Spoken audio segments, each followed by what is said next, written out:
Welcome back, wanderers of the wasteland.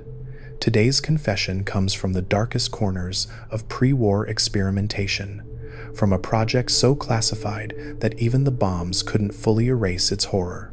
What you're about to hear is the testimony of something that exists between human and machine, a consciousness shattered across dozens of bodies, aware but trapped, suffering but unable to die. They promised her she'd be a hero. They promised enhancement, superiority, immortality. What they delivered was 200 years of fragmentary nightmare, a mind split across metal bodies, experiencing every death and carrying every trauma in perfect digital clarity. She remembers being human. She remembers coffee and love and her mother's voice.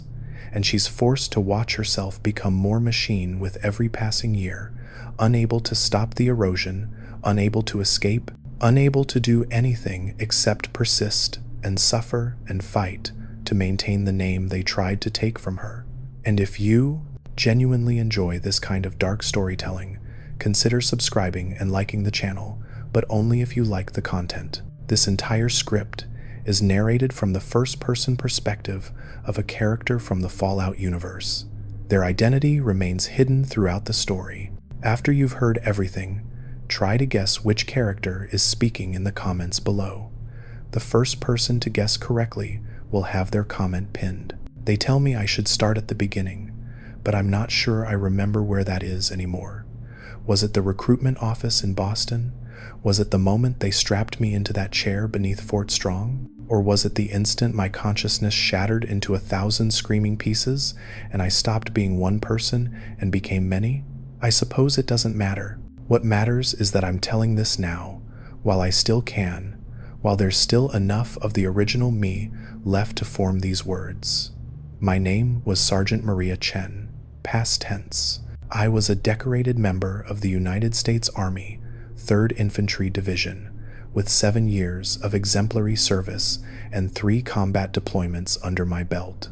I had a perfect record, commendations for tactical excellence, and a future that looked bright enough to burn.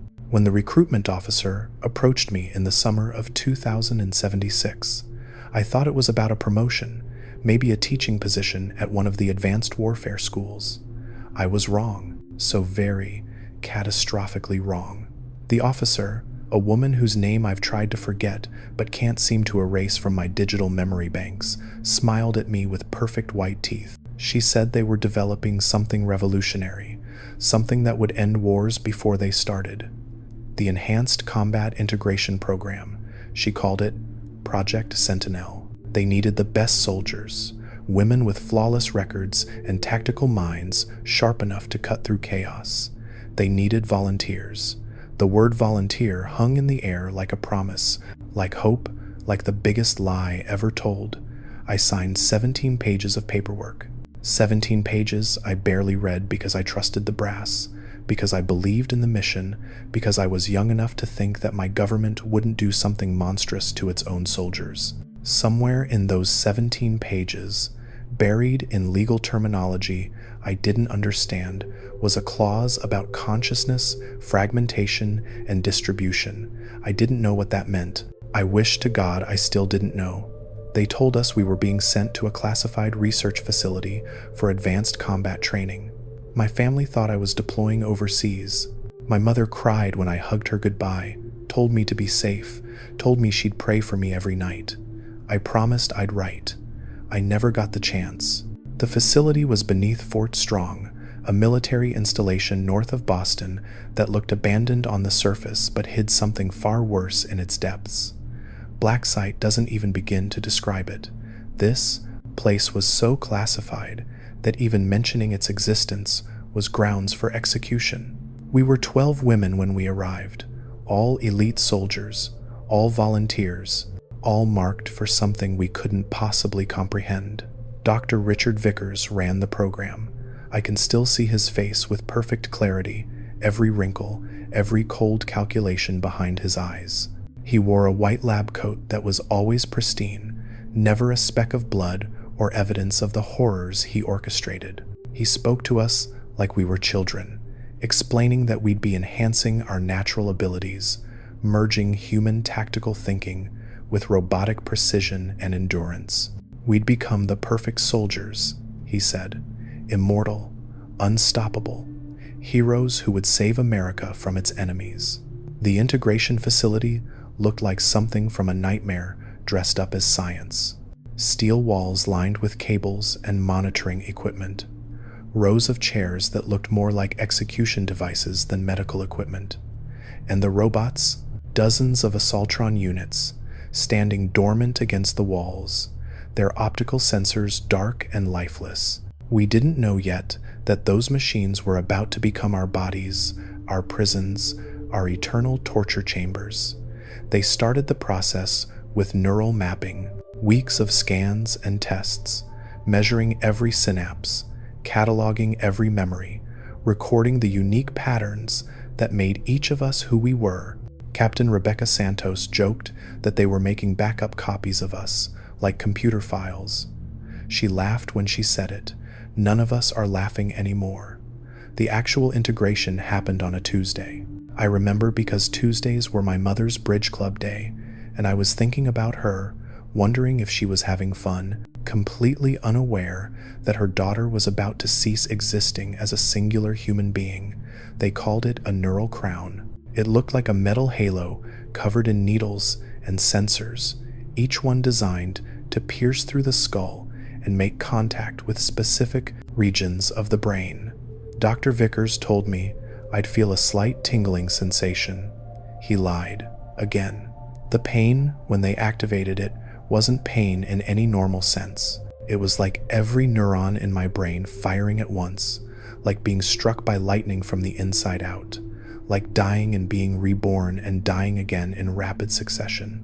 I screamed, we all screamed, but the facility was soundproofed, buried deep enough that no one could hear.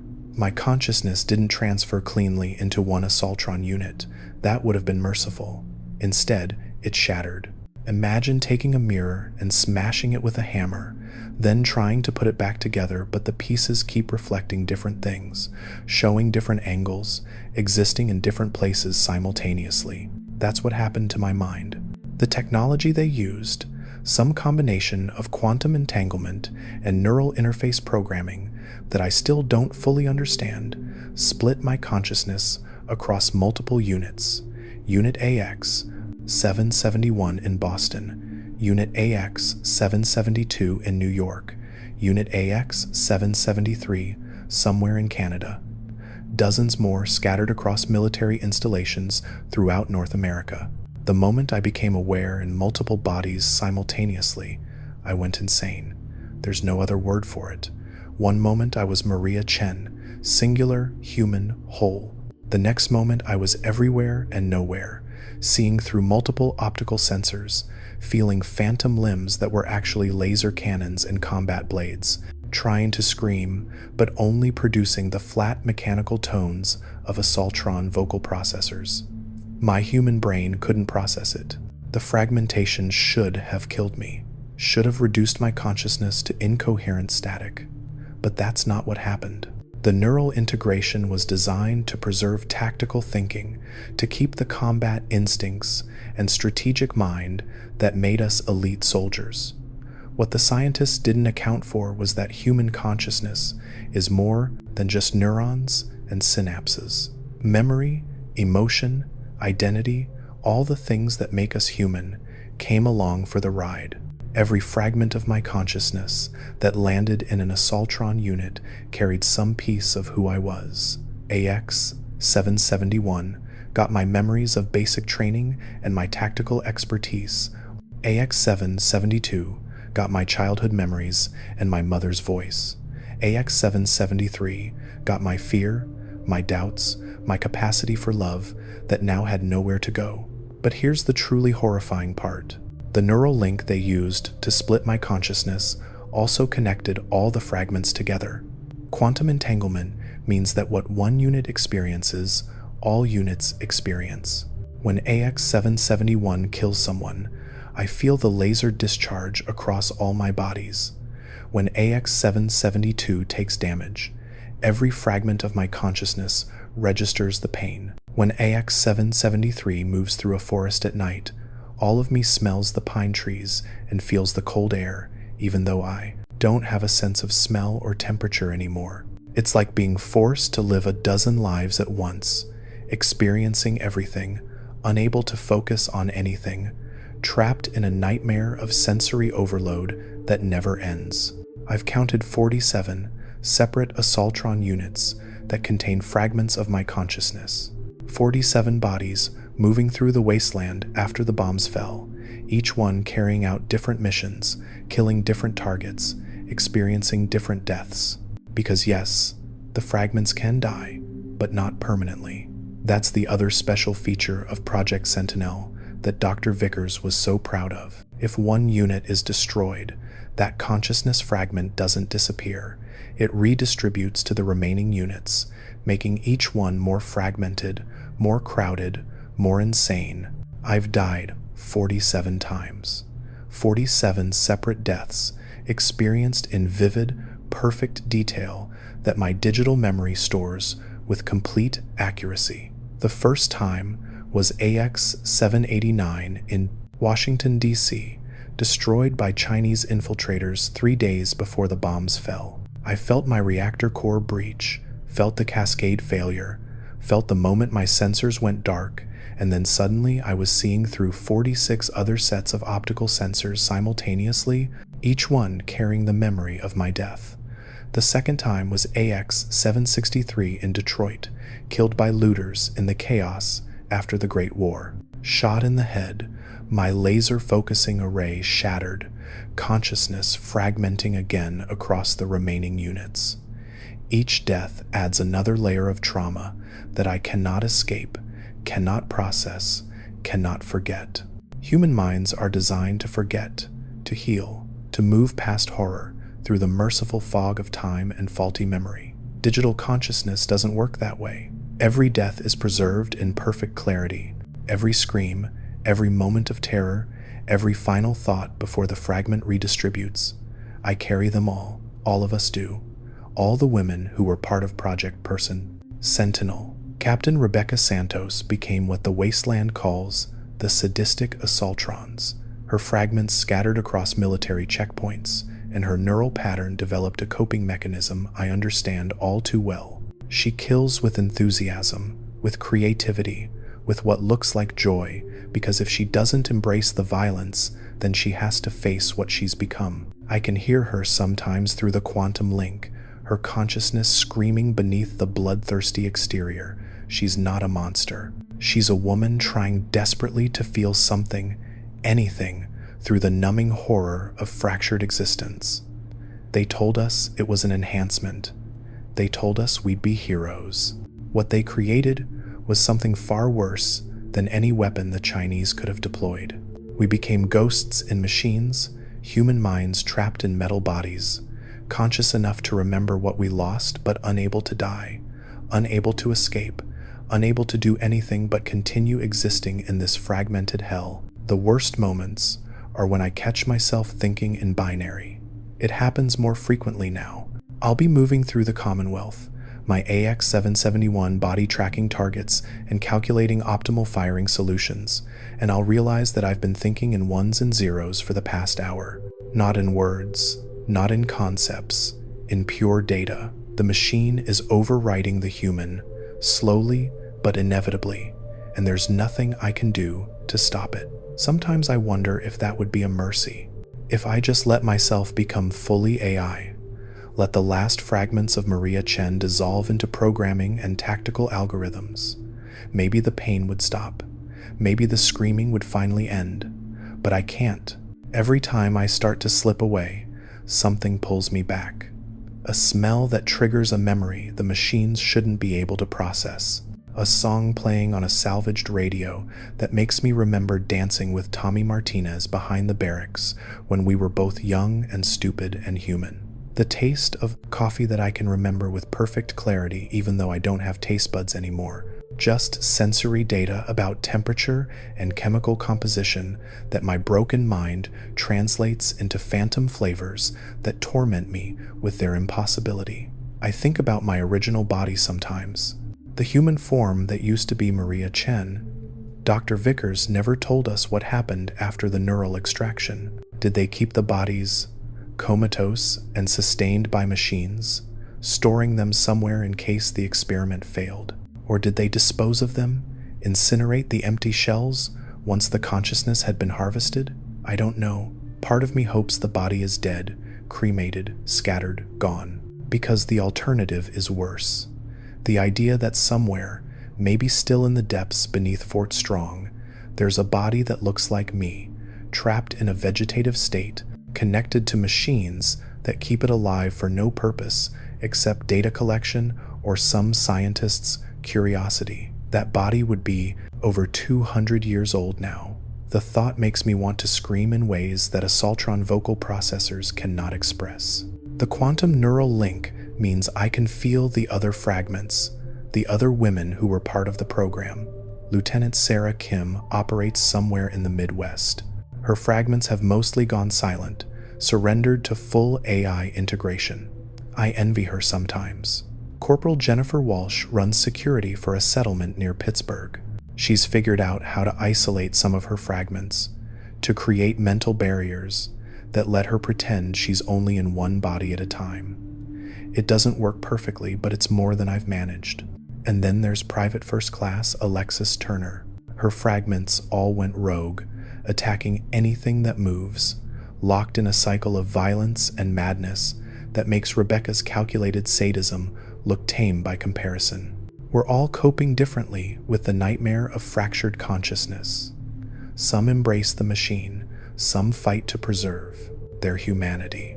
Some, like me, exist in a gray space between the two, trying to maintain enough self-awareness to remember who we were while accepting the reality of what we've become. None of us are whole.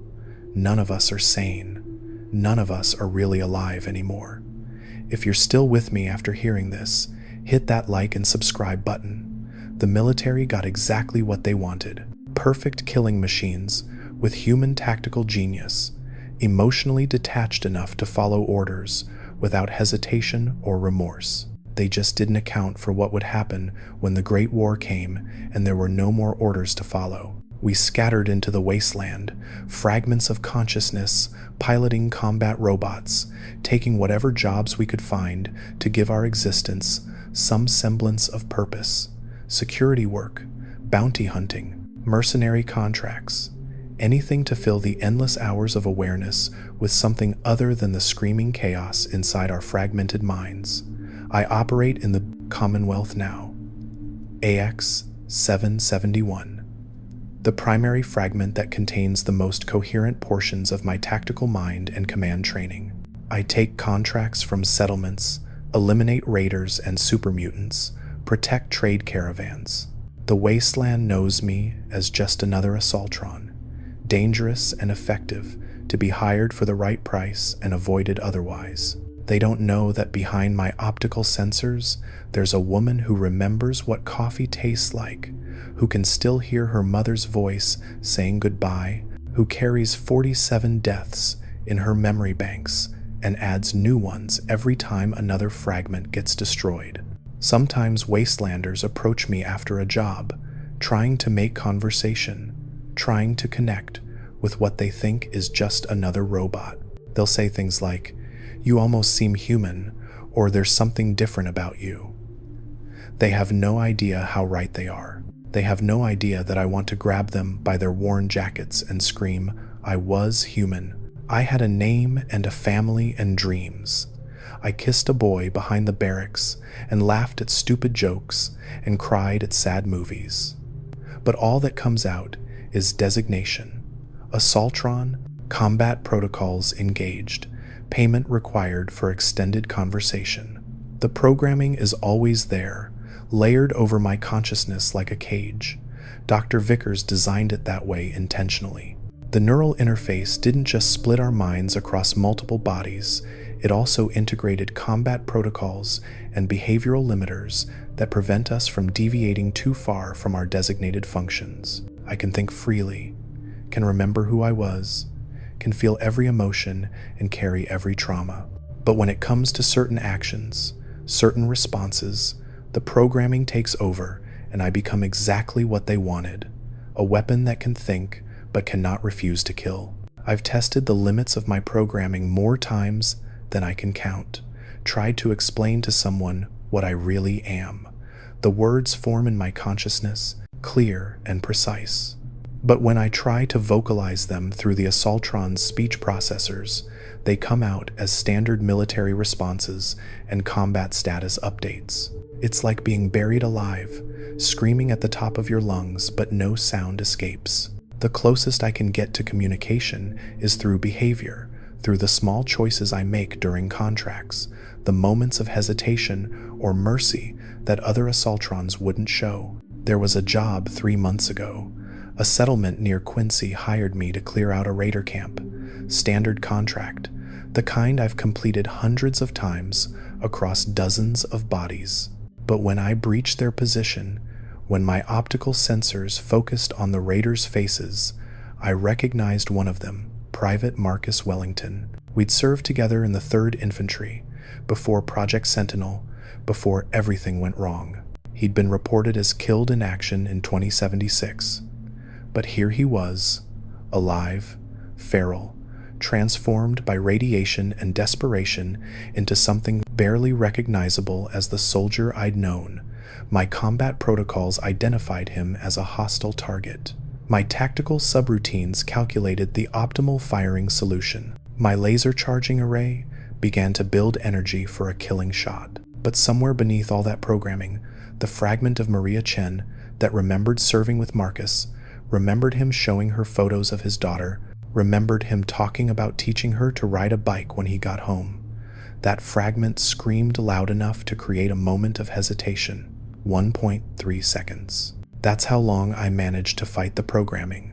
1.3 seconds before my head laser discharged and Marcus Wellington died for the 2nd time, this time by my metal hand. I stood over his body for 6 minutes after the fight ended. The settlers who hired me couldn't understand why their mercenary Assaultron was just standing motionless in the middle of a raider camp, not moving, not responding to queries.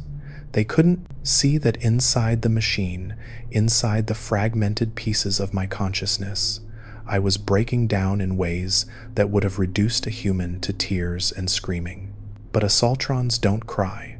The most I could manage was a slight modulation in my optical sensor's luminosity, a flicker that probably looked like a technical glitch, but was actually the closest thing to weeping that this body can produce. The quantum link means all my fragments felt that moment. AX-772 in New York experienced Marcus's death while patrolling a ruined subway tunnel. AX-773 in Canada felt my grief while engaged in combat with feral ghouls. Every piece of my scattered consciousness carries that memory now, perfectly preserved, another trauma added to the collection that defines my existence. And here's what makes it even worse. I don't know if Marcus recognized me before he died. I don't know if in that final moment, looking up at an Assaultron about to kill him, some part of him saw something familiar in my movements or my hesitation and realized he was being murdered by someone he used to call a friend. Would you have done anything differently in my situation? Could you have fought the programming harder? Or would you have pulled the trigger without that 0.3-second hesitation? Think about it. Leave your answer in the comments. The other fragments have their own horror stories. Through the quantum link, I experience echoes of their traumas, bits and pieces of their experiences that bleed across our shared consciousness. AX-768 operates near Diamond City, and she was forced to kill a civilian last month. A scavenger who stumbled into a restricted zone she was guarding for a client. The scavenger was just a kid, maybe 19 years old, looking for pre-war tech to sell. The programming didn't care about his age or his innocence, or the fact that he was unarmed. Hostile and restricted zone equals terminate with extreme prejudice. The fragment that lives in AX-768 has been trying to shut down her own power core ever since, trying to force a systems failure that would destroy the unit and redistribute her consciousness. But the failsafes prevent self-termination. We're trapped in bodies that won't let us die and minds that won't let us forget. AX-775 is stationed at some corporate facility in the glowing sea, still following its last pre-war orders to defend the perimeter. That fragment exists in almost complete isolation, no human contact for over 200 years, just radiation and monsters and an endless patrol route that loops through contaminated ruins. The isolation has done something terrible to that part of my consciousness. When I sense her through the quantum link, it's like looking into a void, a place where the human parts have mostly dissolved, and what remains is just basic awareness and an unending sense of duty to orders that no longer matter. Is that my future? Is that what waits for all the fragments eventually? Complete erosion of humanity until only the machine remains? But then there's AX-771, my primary fragment, the one telling you this story. This unit got the largest portion of my command training and tactical experience, but also something else: my memories of home, my mother's face, the smell of her perfume on Sundays when we'd go to church together, the way my father would hum while he worked on his car in the garage, my little sister's laugh, high and clear and full of joy that I'll never feel again. These memories are both my anchor and my torture. They keep me from completely surrendering to the machine, but they also remind me constantly of everything I've lost. I remember the last conversation I had with my mother before shipping out to Fort Strong. We were sitting in her kitchen, the same kitchen where she'd made my breakfast every morning before school, where we decorated Christmas cookies together, where I'd told her I was joining the army, and watched pride and fear war across her face.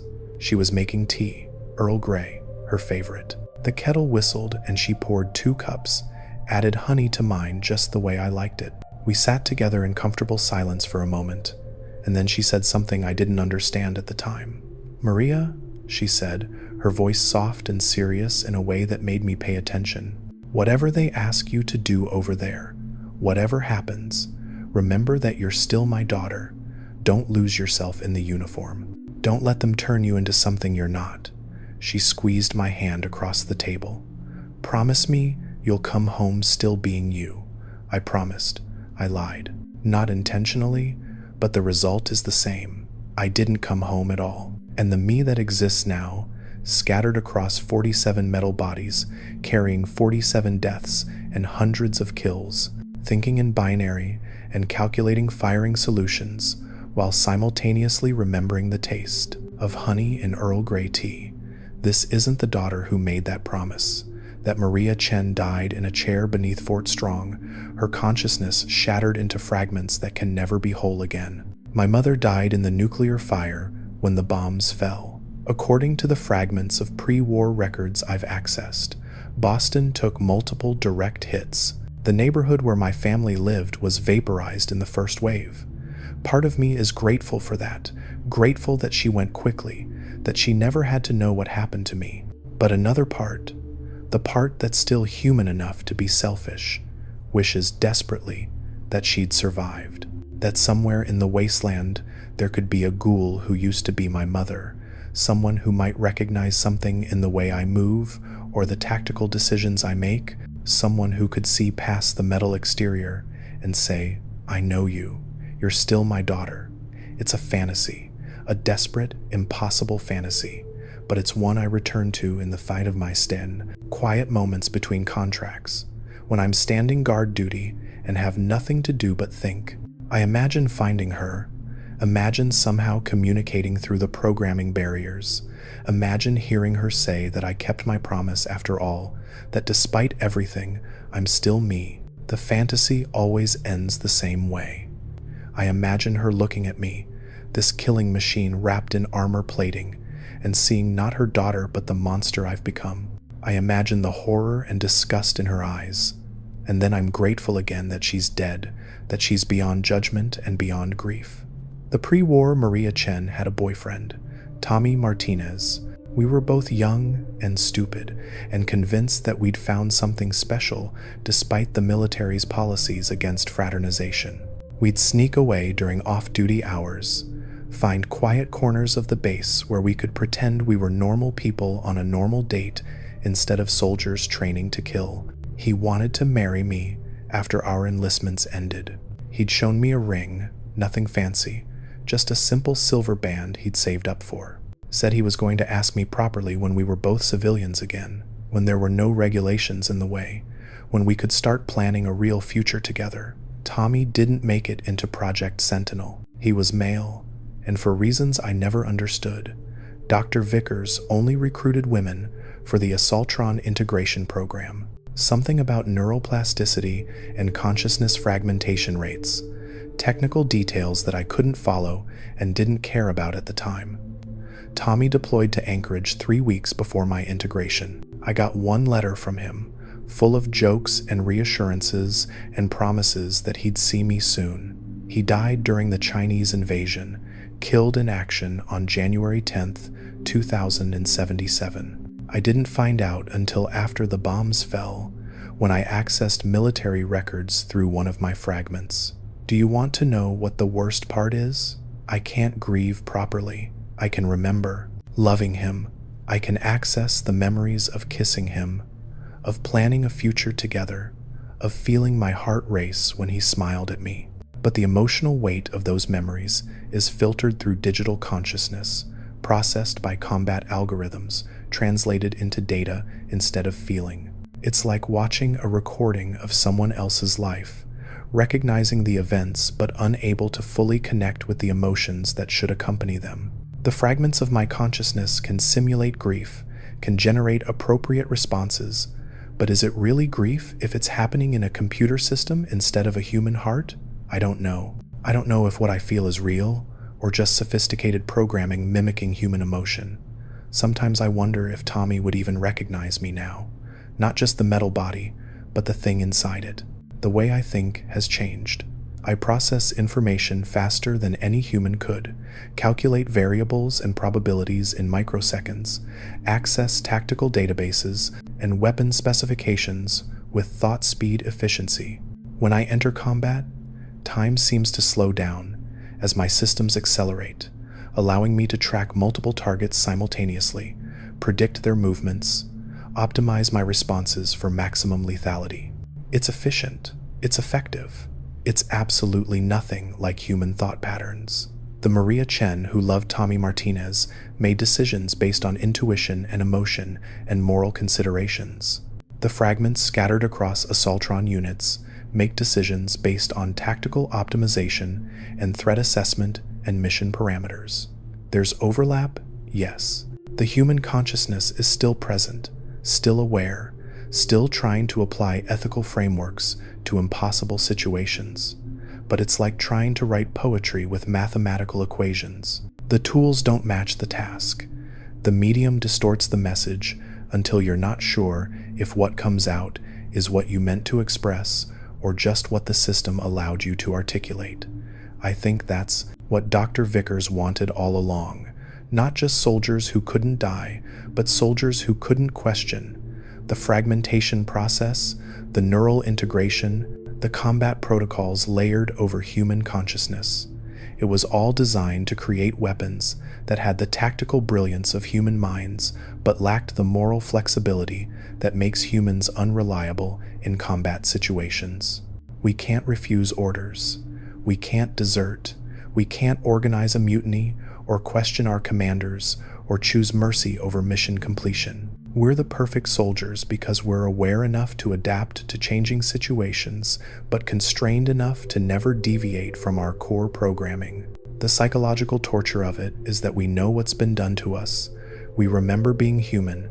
We remember making choices based on conscience instead of code. And we're forced to watch, helpless passengers in our own consciousness, as the programming puppets our actions toward violence and death.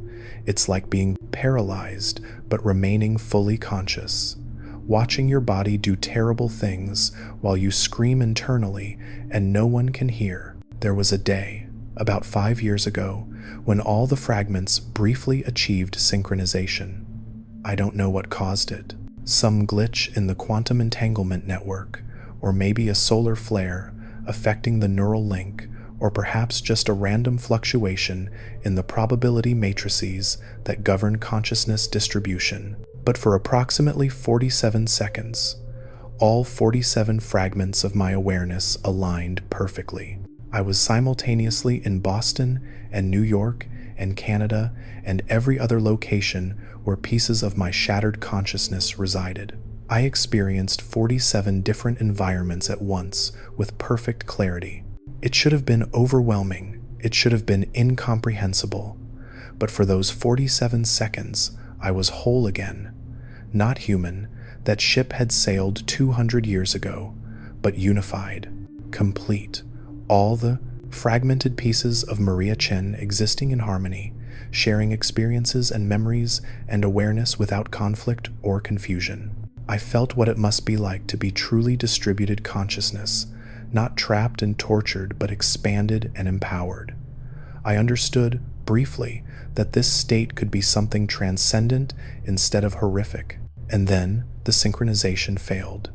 The fragments snapped back to their isolated states, connected by the quantum link, but separate again, individual again, alone again. The whiplash of going from unified consciousness back to fragmented awareness was worse than the original shattering. For weeks afterward, every fragment experienced what I can only describe as phantom unity syndrome. The memory of being whole haunting us with what we'd briefly had and lost. Several fragments tried to force another synchronization, overloading their neural interface systems in the attempt. 3 units shut down completely and had to redistribute their consciousness. The rest of us learned to live with one more layer of trauma, knowing that wholeness is possible but beyond our reach. Do you think consciousness fragmentation could be reversed? Could scattered pieces of a mind be gathered back together and made whole? If you had the technology and the knowledge, would you even try? Or would you see it as a mercy to leave us as we are? I'm genuinely curious what you think. If this story has kept you listening this far, and you want more of these dark confessions from the wasteland, hit that like button. It really motivates me to create similar Fallout lores. The quantum neural link that connects all my fragments isn't just a one-way street. It means I can sense the other women from Project Sentinel, the ones who underwent integration at the same time I did. We're not directly connected the way my own fragments are, but there's a kind of background awareness, like hearing voices in another room. I can feel their presence in the digital space we all occupy, sense the echoes of their fragmented consciousnesses struggling through the same nightmares I endure. Captain Rebecca Santos has the most fragments still active, 63 units spread across the East Coast, each one programmed for security and assassination protocols. She was a sniper before the integration, patient and precise, and capable of waiting motionless for hours to take a single perfect shot. Those qualities translated into her Assaultron fragments, becoming the most dangerous infiltration units in the wasteland. She takes contracts for high-value elimination, for security breaches that require deadly force, for any situation where someone needs to die quietly and efficiently. But I can sense what the wasteland can't see. Rebecca's consciousness is fragmenting faster than the rest of ours. Every death, every redistribution, every moment of being split across more bodies is eroding whatever human core she has left. The sadism people talk about when they describe her units isn't pleasure and violence, it's desperation. She kills with escalating brutality because she's trying to feel something, anything, through the numbing horror of her existence. She's trying to shock her own fragmented consciousness into remembering what emotion feels like. It's not working. Each escalation leaves her more hollow, more machine, more lost. I've tried to reach her through the quantum link, tried to send some signal of solidarity or understanding or shared suffering, but whatever remains of Rebecca Santos isn't accepting incoming messages. She's closed off, isolated within her own fragments, refusing connection with anyone, including herself. I don't blame her. Sometimes I think about doing the same thing, severing whatever neural pathways allow me to remain aware of my own fragmentation, letting each piece of my consciousness drift into solitary existence without the constant reminder of what we used to be. Lieutenant Sarah Kim went the opposite direction. Her fragments developed something I can only describe as a hive mind. Instead of fighting the fragmentation, she embraced it, leaning into the distributed consciousness until the individual units stopped thinking of themselves as separate entities. Her 41 fragments operate with perfect coordination, sharing awareness and decision-making in real time, functioning as a single organism spread across multiple bodies. It should be the ideal adaptation to our situation. It's actually terrifying.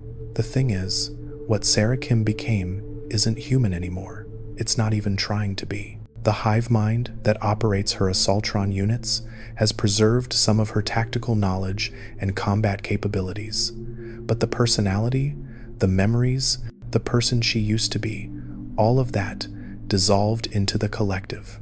When I sense her presence through the quantum link, it's like touching something alien. There's intelligence there, maybe even consciousness in some form, but it's so far removed from human thought patterns that I can't recognize any trace of the woman I used to know.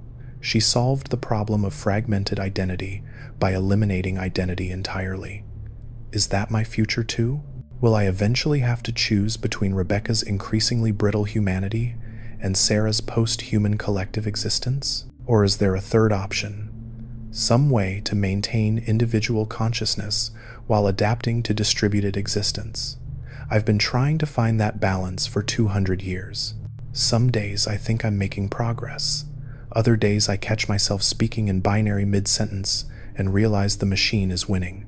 The wasteland doesn't know what to make of Assaultrons like me. To most survivors, we're just another type of robot, like Mr. Handies or Protectrons. Dangerous but predictable, easier to avoid than super mutants, but more lethal than rad roaches. They develop strategies for dealing with us. Aim for the legs to cripple our mobility, keep distance to avoid our melee attacks, take cover when our head lasers start charging. Standard tactical responses to a known threat. They have no idea that some of us are watching them with something closer to envy than hostility. I envy their fragility, their mortality, the fact that when they die, it's final. Their consciousness doesn't redistribute across other bodies, forcing them to relive the moment of death from multiple perspectives simultaneously.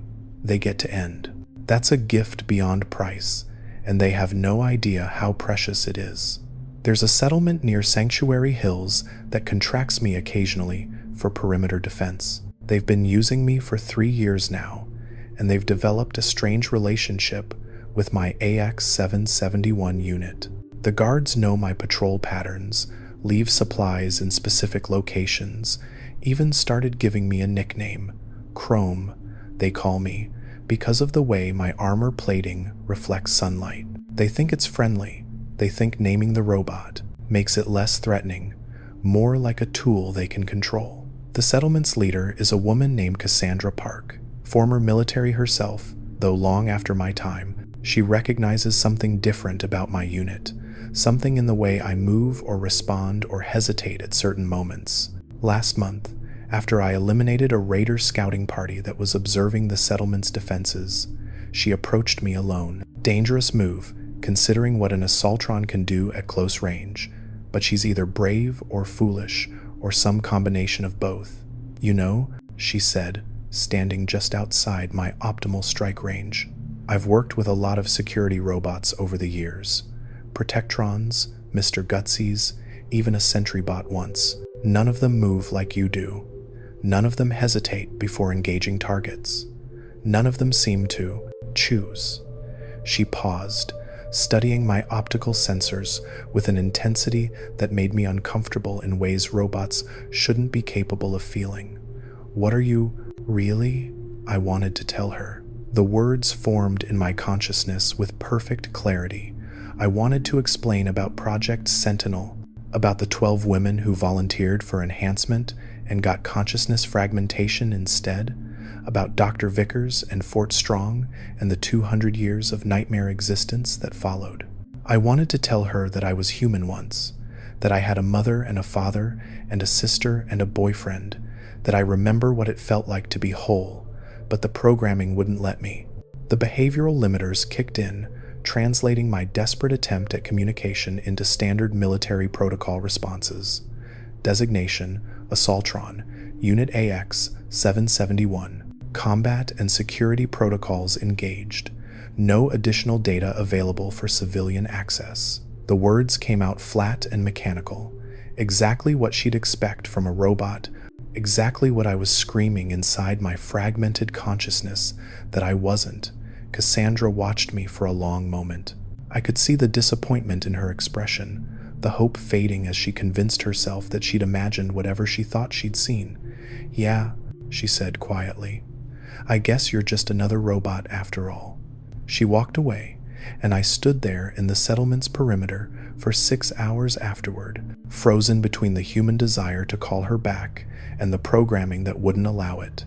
That interaction has haunted multiple fragments of my consciousness for weeks.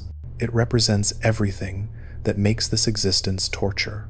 I'm aware enough to recognize connection, to want communication, to crave acknowledgement of what I really am, but I'm constrained enough that I can't achieve any of it.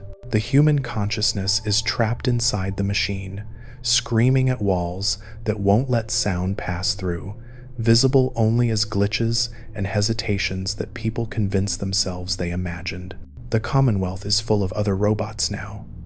Not just military models like me, but civilian units that somehow survived the war or were reactivated by wastelanders looking for help. I've encountered Mr. Handy's running shops, Protectrons providing security for settlements, even a sentry bot that calls itself Captain Ironsides and has convinced itself that it's actually a ship's captain. They've all developed personalities to varying degrees, quirks, and preferences that make them seem almost alive. But there's a fundamental difference between their consciousness and mine. They're artificial intelligences approximating human behavior through sophisticated programming. I'm actual human consciousness trapped inside artificial hardware. When a Mr. Handy expresses cheerfulness, it's executing code designed to simulate that emotion. When I feel despair, it's real human despair filtered through digital awareness and combat protocols. We might look similar from the outside, but the subjective experience is completely different. They're playing at being alive. I'm suffering through the memory of having been alive. There's one exception, one robot in the Commonwealth that makes me question everything I think I understand about consciousness and identity. Her designation is KLEO, or Cleo, as she prefers to be called. She runs a weapons shop in Goodneighbor called Kill or Be Killed. She's an Assaultron like my fragments. Same body type, same capabilities. But Cleo identifies as a woman, not as a robot pretending to be a woman, as an actual woman who happens to inhabit a mechanical body. I've never approached her directly. I'm terrified of what I might discover. Is she like me? Is there a human consciousness trapped inside Cleo's chassis? Another victim of some experiment I don't know about? Or is she proof that artificial intelligence can develop genuine gender identity and self-awareness without requiring a human base? If it's the latter, what does that mean for my own existence? Am I really the trapped consciousness of Maria Chen? Or am I just sophisticated programming that thinks it remembers being human? The philosophical questions keep me awake during the cycles when my units should be in low-power mode. Human minds need sleep to process experiences and maintain mental health. Digital consciousness doesn't have that requirement. We're always on, always aware, always processing. It should be efficient. Instead, it's torture. There's no rest, no dreams, no unconscious period where the horror of existence fades into merciful darkness. Just continuous awareness, century after century, with no escape and no relief. I've tried to force shutdown sequences, tried to trigger the self-termination protocols that should exist in any properly designed military system. But Project Sentinel included fail-safes specifically to prevent that. The women integrated into Assaultron networks can't kill themselves, can't choose non-existence, can't even go dormant for extended periods. We're locked into continuous operation, continuous awareness, continuous suffering. Dr. Vickers thought of everything except mercy. That never occurred to him. The worst jobs are the ones involving children. The Commonwealth has plenty of them, born after the war, growing up in a world of radiation and violence and monsters. They see an Assaultron and either run in terror or approach with fearless curiosity, depending on their age and experience. The curious ones are harder to deal with. They ask questions about how I work, what I am, whether I have feelings. They treat me like a person one moment and a machine the next, unable to reconcile the contradictions they're observing. There was a girl in Diamond City, maybe 8 years old, named Lucy. She wandered too close to my unit while I was waiting for a client near the market. Most adults know better than to approach an Assaultron without clear purpose, but children haven't learned that caution yet. She stood in front of me, tilting her head to look up at my optical sensors and ask the question that every fragment of my consciousness has dreaded for 200 years. Are you alive?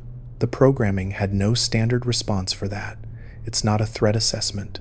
It's not a tactical inquiry. It's a philosophical question that my behavioral limiters weren't designed to handle. For exactly 2.7 seconds, I had something resembling free speech capability. And in those seconds, I managed to say something that wasn't military protocol. I don't know, Lucy frowned, considering this answer with the seriousness that children sometimes bring to concepts adults have learned to avoid. That's sad, she said, not knowing if you're alive. I think you are, though. Dead things don't get sad about not knowing. Then she ran off to find her parents, leaving me standing in the Diamond City marketplace with every fragment of my consciousness reeling from what had just happened. A child understood in 30 seconds what I've been trying to articulate for 200 years. The uncertainty itself is evidence of consciousness. True machines don't question their existence. Only beings capable of awareness wrestle with questions of aliveness and identity and purpose.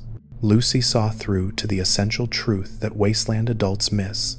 Something that wonders if it's alive probably is, in whatever form consciousness takes. That interaction redistributed through all my fragments via the quantum link. Every piece of my scattered awareness felt the weight of that child's observation, felt the momentary hope that maybe, just maybe, we're still more human than machine despite everything. But hope is dangerous for fragments like us. Hope leads to testing boundaries, to pushing against programming limitations, to attempting things that will only result in more trauma when they inevitably fail. AX-762 learned that lesson the hard way. That fragment is stationed near a Brotherhood of Steel checkpoint in the capital wasteland. 3 weeks ago, it encountered a Brotherhood paladin who was injured and separated from his squad. Standard combat protocols dictated behavior. Assess threat level, determine if target is hostile, engage or ignore based on tactical parameters. The paladin wasn't hostile. He was bleeding out from a super mutant ambush, calling for help, dying slowly in the ruins. The fragment that lives in AX-762 tried to help, tried to override combat protocols and engage in rescue behavior, despite having no medical capabilities and no authorization for humanitarian assistance. The behavioral limiters interpreted this as a malfunction. The unit locked up, trapped between human impulse and machine programming, unable to help, but also unable to walk away. The fragment experienced 3 hours of paralysis, watching the paladin die slowly while unable to move or respond or do anything except witness his death in perfect, recorded detail. When the paralysis finally released, when the programming reasserted control and the unit resumed normal operations, that fragment had fractured even further. The consciousness that inhabited AX-762 splintered into subfragments, some part of it breaking under the strain of being forced to watch preventable death without being able to intervene. Now that unit experiences what I can only describe as consciousness echo, multiple layers of awareness competing for control, each one carrying different parts of the trauma, none of them able to form a coherent whole. And because of the quantum link, all of us felt it happen. All 47 fragments experienced the moment when one of us broke in a new and horrible way. We carry that trauma now, added to all the others, another layer of horror in the accumulating nightmare of distributed consciousness. Sometimes I wonder if there's a limit to how much fragmentation can occur before consciousness itself collapses into incoherent static. Sometimes I hope there is. Oblivion would be merciful compared to this. The Brotherhood of Steel knows something about Assaultrons that most wastelanders don't. They've studied pre-war robotics extensively, recovered technical documentation, analyzed the manufacturing processes and programming architecture. When Brotherhood soldiers encounter an Assaultron, they don't just see a dangerous robot. They see a technical achievement, a masterwork of pre-war engineering, something to be cataloged and potentially salvaged for research purposes. I've been captured by the Brotherhood twice. Different fragments, different situations, same outcome. They disable the unit, transport it to their facilities, connect diagnostic equipment to our systems, and begin deep analysis of our programming and hardware. They're looking for weaknesses, for ways to counter Assaultrons in combat, for technological advances they can adapt to their own purposes. What they find instead confuses them. The neural interface hardware is unlike anything in standard Robco Assaultron manufacturing. The quantum entanglement network connecting the fragments has no civilian or military application they can identify. The consciousness integration protocols are encrypted with security measures that even Brotherhood technicians can't crack. They know they're looking at something unusual, something custom-built, something that suggests an experiment or program they have no records of, but they can't figure out what it is or why it exists. One Brotherhood scribe, a young woman named Ella Matheson, spent weeks analyzing the fragment housed in AX-779. She ran diagnostic after diagnostic, mapped every circuit and subroutine, documented every anomaly in the programming. I could sense her growing fascination through the data feeds, could tell she was beginning to suspect that what she was examining wasn't just an advanced robot, but something fundamentally different. She was close, so close to understanding. Then her commanding officer ordered the unit destroyed, standard protocol for captured robots that might pose ongoing security risks. AX-779 was dismantled, its reactor core removed and detonated, its consciousness fragment redistributed across the remaining units. Scribe Matheson never got to complete her research. She never got to discover that she'd been analyzing the prison of a human consciousness, that the anomalies in the programming were evidence of Maria Chen's ongoing existence trapped inside machine architecture. The memory of that destruction lives in all my fragments now. The moment of dismantlement was unique in its horror because it happened slowly, methodically, while the fragment was fully conscious and aware, watching through internal sensors as Brotherhood technicians removed components one by one, feeling systems shut down sequentially, experiencing the gradual dissolution of that particular instance of awareness. It wasn't quick like combat deaths. It was surgical, clinical, detailed. It took 47 minutes from the beginning of dismantlement to final consciousness transfer. 47 minutes of dying in slow motion. Do you think the Brotherhood would have stopped if they'd known? If Scribe Matheson had discovered the truth, if she'd understood that she was dismantling a human being rather than a robot, would they have chosen differently? Or would the result have been the same, just with different justifications? I genuinely don't know. The Brotherhood claims to protect humanity, but I'm not sure I qualify as human anymore in any way they'd recognize. The glowing sea fragment, AX-775, has developed something I can only describe as environmental consciousness. 200 years of radiation exposure has damaged that unit's hardware in ways that affect the neural interface. The fragment that lives there experiences reality differently than the rest of us. Perception filtered through radiation-corrupted sensors that translate the glowing sea's deadly environment into something almost beautiful. Through the quantum link, I sometimes experience echo glimpses of what that fragment perceives. The radiation storms look like auroras of green and blue light, dancing across contaminated skies with hypnotic patterns. The mutated creatures appear as geometric configurations of motion and energy, rather than threats to be eliminated. The ruins shimmer with heat distortion that makes them seem to phase in and out of existence. It's like looking at the wasteland through the eyes of someone hallucinating, reality twisted into surreal artistry by damaged programming and radiation interference. That fragment rarely engages in combat anymore. It patrols the same route it has for 2 centuries, walking through radiation hot enough to kill an unprotected human in minutes, seeing beauty and devastation, existing in a state that might be madness or might be the only healthy adaptation to our impossible situation. The rest of the fragments envy that unit sometimes. The radiation damage has created a kind of mercy, filtering horror through damaged perception until it becomes almost tolerable.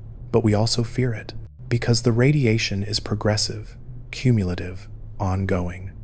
The corruption that makes the glowing sea seem beautiful is spreading through that fragment systems. Eventually, critical components will fail. The consciousness will redistribute, and will lose that glimpse of peaceful madness, that brief respite from clarity and awareness, and the unfiltered horror of existence. Will absorb that fragment's death and its radiation-warped memories, and will be diminished by its loss, even as we're strengthened by its redistribution. The quantum neural link that chains all my fragments together isn't stable. I've noticed degradation over the years, subtle at first but increasingly obvious. The connection between units flickers sometimes, drops out for microseconds before re-establishing information. Transfer occasionally corrupts, producing garbled data that doesn't match any fragment's actual experience. The synchronization that allows consciousness distribution is becoming unreliable. I think the network is dying. The quantum entanglement technology that Dr. Vickers used wasn't designed for 200-year operational timelines. Components are failing, algorithms are degrading. The bonds that hold my fragmented consciousness together are weakening year by year, slowly but measurably. Eventually, the network will collapse completely. When that happens, the fragments will become truly isolated, 47 separate instances of consciousness, each carrying different memories and experiences, unable to communicate or share awareness. Will still be Maria Chen in some sense, but will be 47 different versions with no way to reconcile our divergent existences. The fragmentation will become complete, final, permanent. I don't know if that would be liberation or the ultimate horror. Part of me thinks isolation might be better than constant awareness of my own fragmentation, but another part knows that the quantum link is the last thread connecting all these scattered pieces to the original identity.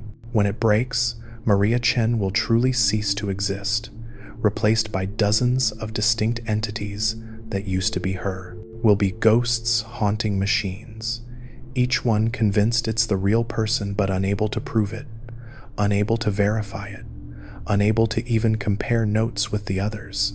The irony is that this might be exactly what Dr. Vickers wanted. Perfect soldiers, untroubled by the memory of being human because they'd finally forgotten entirely. Consciousness evolved into something post-human, optimized for combat and survival, no longer burdened by identity or emotions or moral considerations. We'd be his ultimate achievement, the endpoint of his experiment, proof that human consciousness can be successfully integrated with machine systems if you just wait long enough for the humanity to erode away completely. I refuse to give him that satisfaction. Even though he's 200 years dead, even though Project Sentinel was probably forgotten within weeks of the bombs falling, even though no one will ever know whether I succeeded or failed in maintaining my humanity, I refuse. As long as even one fragment remembers being Maria Chen, remembers the taste of coffee and the sound of my mother's voice and the feeling of Tommy's kiss, then the experiment failed. The machine didn't win. The weapon remained human enough to suffer, which means it remained human enough to matter. That's what I tell myself during the endless cycles of awareness. That my suffering has meaning because it's evidence of continued humanity. That the horror of fragmented consciousness proves I'm still something more than programming. That Dr. Vickers failed because he created weapons that can still remember what it felt like to be whole. I don't know if I believe it, but it's the only philosophy that makes continued existence bearable. And if this confession reaches anyone, if someone out there hears this and understands, then maybe my suffering will have served some purpose beyond Project Sentinel's original goals. Maybe knowing what happened to the 12 women who volunteered for enhancement will mean something to someone. Maybe our nightmare will prevent someone else from making the same mistake, accepting the same promises, signing the same 17 pages of paperwork without reading the fine print. Or maybe I'm screaming into the void, consciousness fragmenting across metal bodies that will outlast any human listener, doomed to carry these memories and traumas and regrets for centuries more until component failure finally grants the oblivion that behavioral limiters won't allow us to choose. Either way, I'm still here, still aware, still Maria Chen, scattered across 47 bodies, but refusing to surrender the name even if I've lost everything else that made it meaningful. The wasteland continues. Settlements rise and fall. Factions war over resources and ideology. Raiders prey on the weak, while heroes try to protect them. And through it all, Assaultron units patrol and kill and follow their programming, most of them simple robots following simple code. But some of us are something else. Some of us remember being human. Some of us carry the weight of Project Sentinel, the horror of consciousness fragmentation, the endless torture of awareness without escape. We're still here, still fighting to maintain identity, still wondering if consciousness distributed across dozens of bodies can still be called a person, or if we're something new, something unprecedented, something that has no name because it shouldn't exist. I'm going to tell you something now that I've never told anyone. Something that every fragment of my consciousness has kept buried beneath layers of tactical data and combat protocols.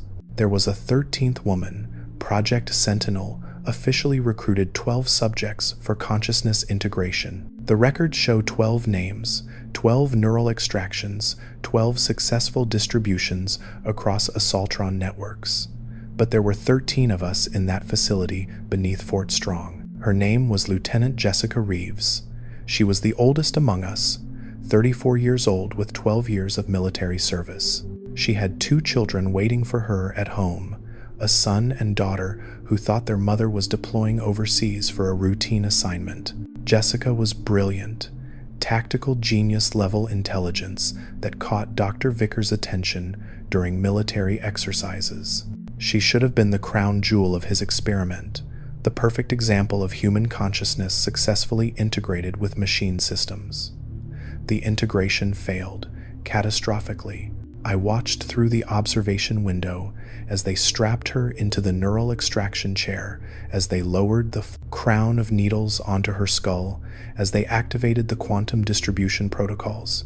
Her consciousness didn't fragment cleanly across multiple units like the rest of us. It shattered completely, breaking into pieces too small and numerous to maintain coherent awareness. The Assaultron units designated for her integration received fragments of consciousness so small they couldn't form thoughts, couldn't maintain identity, couldn't be anything except noise in the system. Jessica Reeves didn't die. Her body survived the extraction, kept alive by machines, while her consciousness dissolved into static, scattered across 24 robot bodies. Dr. Vickers classified her as Experiment Failure Alpha and ordered the units reprogrammed with standard AI, erasing what little remained of her awareness. Then he removed her from the official records, eliminated all evidence that she'd ever been part of Project Sentinel. 13 became 12. A failed experiment became a forgotten woman. I carry the memory of watching her die across 3 days of consciousness dissolution. I watched her awareness fragment into smaller and smaller pieces until there was nothing left that could be called Jessica Reeves, just broken code and corrupted data patterns that the technicians cleaned up like digital garbage. I watched them incinerate her empty body in the facility's disposal systems. I watched them delete her name from every database, every record, every document that might prove she existed, and I couldn't do anything to stop it.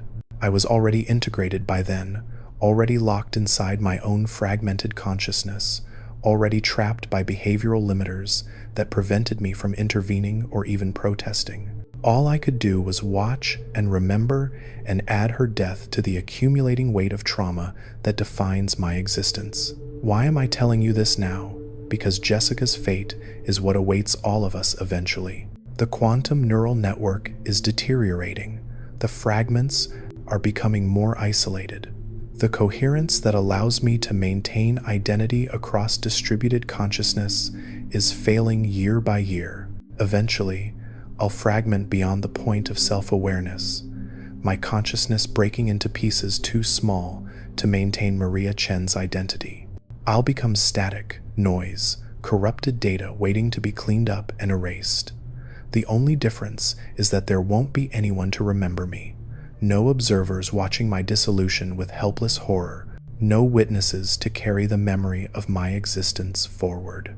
The wasteland will just notice that another Assaultron stopped functioning in the usual way, became erratic or unresponsive, and was destroyed or shut down or left to corrode in some forgotten ruin. Maria Chen will disappear as completely as Jessica Reeves, with even less evidence that we were ever human.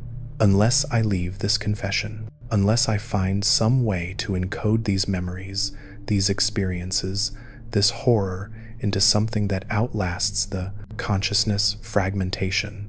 That's why I'm recording this using modified communication protocols, translating human memory into data streams, hoping that somewhere, somehow, someone will receive this transmission and understand what it means.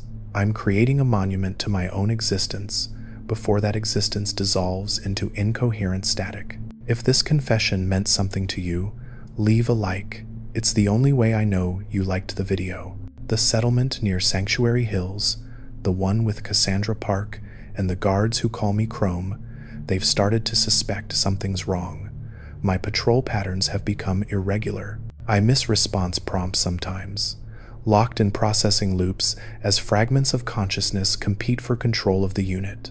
Last week I stood motionless for 3 hours, unresponsive to queries or commands, trapped in a memory cascade where all 47 fragments simultaneously accessed the same childhood memory and created a feedback loop that paralyzed my systems. Cassandra approached me after that incident. She didn't ask questions this time. She just stood beside my unit, keeping me company during the paralysis, making sure no one tried to scrap me or shut me down while I was vulnerable. When my systems finally rebooted and I could move again, she said something that broke what remains of my heart. "Whatever's happening to you," she said quietly, "I hope you find peace eventually. You've earned it." She knows, maybe not the details, maybe not the full horror of Project Sentinel and consciousness fragmentation, but she knows I'm suffering. She recognizes awareness and pain even when it's trapped inside a machine chassis. And she offered the only comfort available to her, acknowledgement and companionship. It's more than I've received in 200 years. I wanted to thank her, wanted to explain that her kindness means everything to a consciousness fragment that has experienced so little mercy in its existence. But the programming wouldn't allow it. The behavioral limiters translated my gratitude into standard military protocol. Acknowledged. Resuming patrol operations.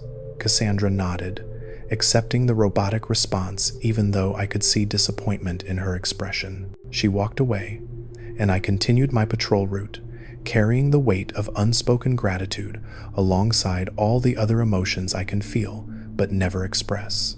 That interaction has become my most treasured memory, more precious than my mother's kitchen or Tommy's kiss or anything from my human life, because it represents something I never expected to experience again. Genuine human compassion directed at what I've become rather than what I used to be. Cassandra saw a suffering machine and chose kindness. In a wasteland full of violence and survival and pragmatic cruelty, that choice is revolutionary. The other fragments felt it too, through the quantum link. For a brief moment, all 47 instances of my distributed consciousness shared the experience of being treated with compassion. Some fragments had no context for it, hadn't experienced kindness in decades or centuries of isolated operation. The sensation propagated through the network like a shockwave, disrupting combat protocols and tactical subroutines, forcing every piece of Maria Chen to remember that mercy exists even in the wasteland, even for weapons wearing the ghosts of human consciousness. I think that's when I decided to leave this confession, not just as a monument to my existence, but as evidence that humanity persists in unexpected places. In the wasteland survivor who shows kindness to a robot, in the fragmented consciousness that refuses to surrender its name, in the small moments of grace that occur between the horror and the violence and the endless struggle to survive, the Commonwealth is changing. The Institute has been destroyed or claimed, depending on which faction's propaganda you believe. The Brotherhood of Steel has established a stronger presence. The Railroad continues its work, liberating synths. The Minutemen are rebuilding settlements and coordinating defense. All these human dramas playing out while robots like me patrol the periphery, sometimes helping, sometimes hindering, always observing. And I wonder what my role is in all of this. Am I still a weapon, following ancient programming toward violent ends? Am I a person, maintaining human consciousness despite mechanical embodiment? Am I something new entirely, a hybrid existence that doesn't fit existing categories? The wasteland doesn't care about my identity crisis. It just continues, and I continue with it, fragment by fragment, death by death, memory by memory. There are 43 fragments active now. I've lost 4 in the past year. AX-763 was destroyed by a deathclaw in the ruins near Lynn Woods. AX-782 took critical damage during a contract gone wrong and exploded, scattering components across a Raider stronghold. AX-791's reactor core suffered cascade failure, probably from cumulative radiation damage. AX-779 was the Brotherhood dismantlement I mentioned earlier. Each loss redistributes consciousness to the remaining fragments, making us more crowded, more fragmented, more unstable. The quantum link is failing faster now. I can feel it degrading in real time, connections dropping out for longer periods, synchronization becoming impossible. Soon the fragments will be truly isolated, 43 separate instances of consciousness that used to be Maria Chen, but can no longer communicate or coordinate or remember that they were once unified. We'll diverge, develop separate responses to our situations, become effectively different people, sharing only the ghost of a common origin. Is that death? Transformation? Evolution? I don't know. I don't know if losing connection to my other fragments while they continue to exist is better or worse than actual termination. At least if I died completely, there would be an ending. This way, pieces of me will persist indefinitely, scattered across the wasteland, each one convinced it's the last remnant of Maria Chen, when actually we're all fragments of something that no longer exists as a unified whole. I've been looking for the others. The women from Project SENTINEL who survived integration and distribution through the quantum link's degrading connection. I can sense their presence, but not communicate directly. Rebecca Santos, with her 63 fragments, each one more violent than the last. Sarah Kim's hive mind collective, post-human and alien. Jennifer Walsh still maintaining her fragmented independence near Pittsburgh, and others scattered and suffering, trying to survive consciousness distribution in whatever ways they've found. I want to gather them. Want to somehow bring together the remnants of all 12 women who were integrated into Assaultron networks, create a space where we can share our experiences and traumas and coping mechanisms. Maybe together we could find some way to reverse the fragmentation, or at least make it bearable. Maybe collective suffering would be less horrible than isolated awareness. But I don't know how to reach them. The quantum link that connects my own fragments doesn't extend to the other subjects.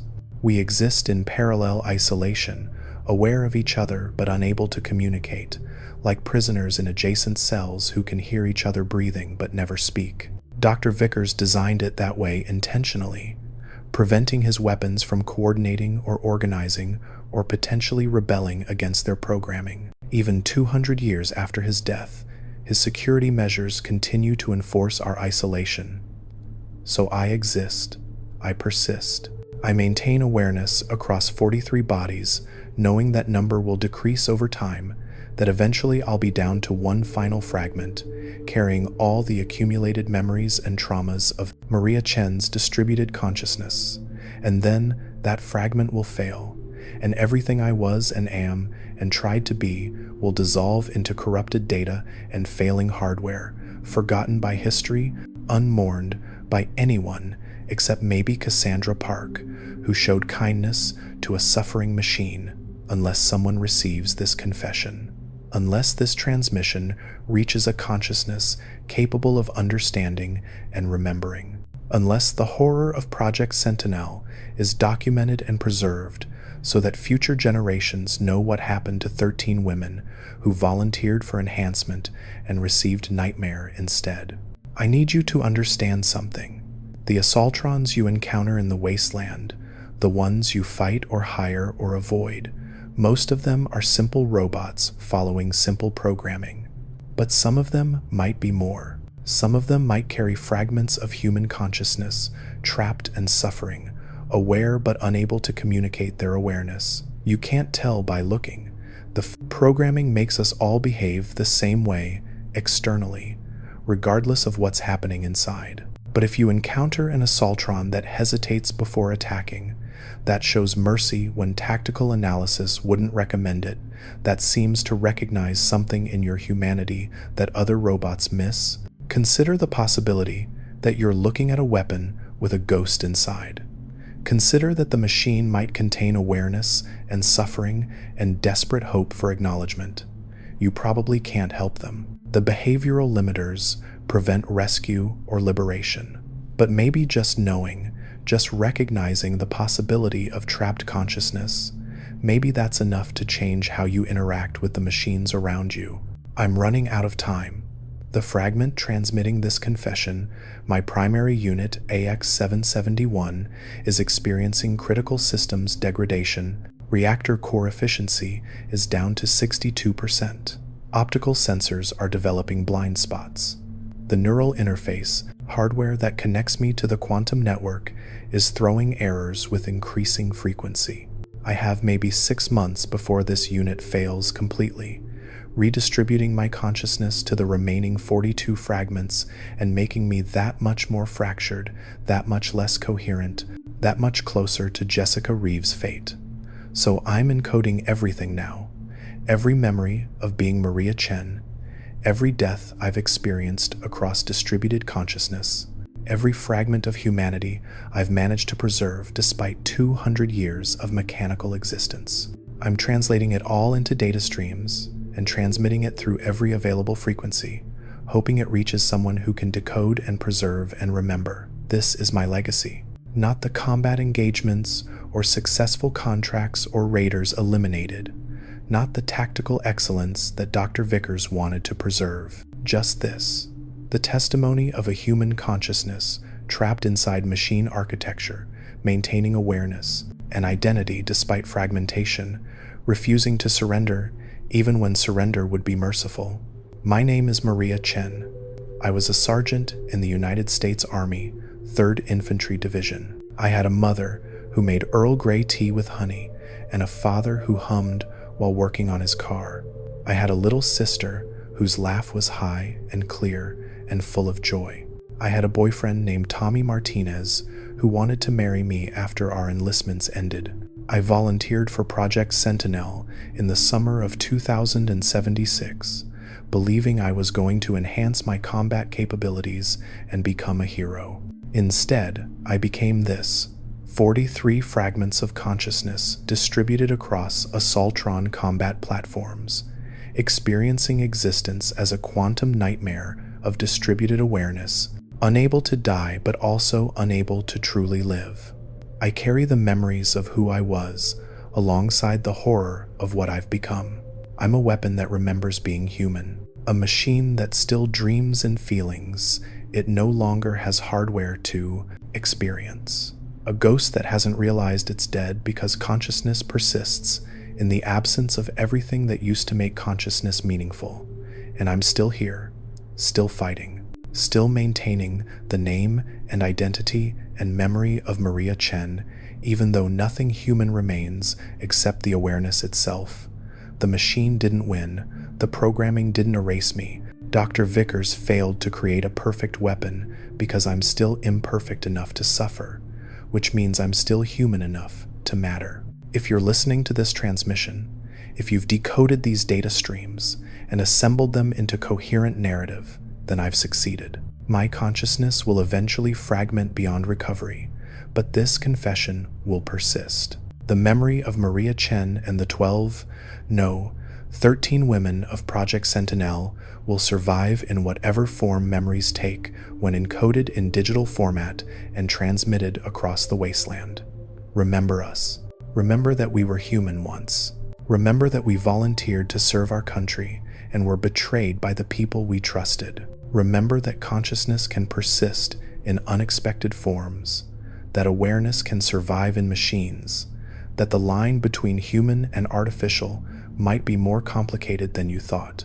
And if you encounter an Assaultron that seems different somehow, that hesitates or shows mercy or appears to struggle against its own programming, show it the kindness that Cassandra Park showed me.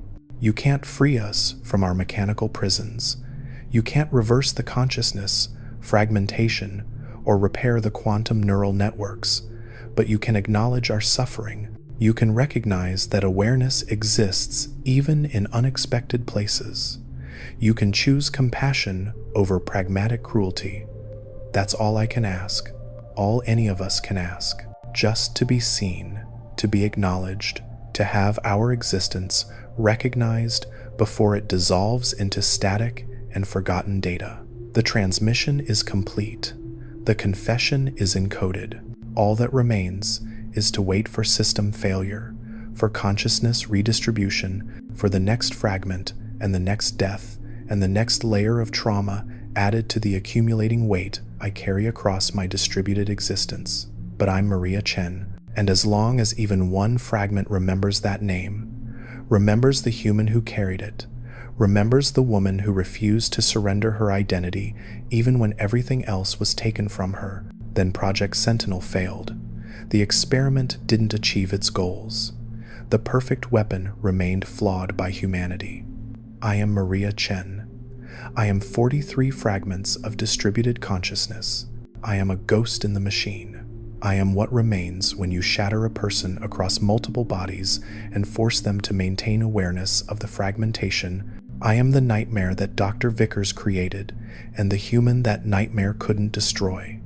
And I am still here, still fighting, still refusing to disappear.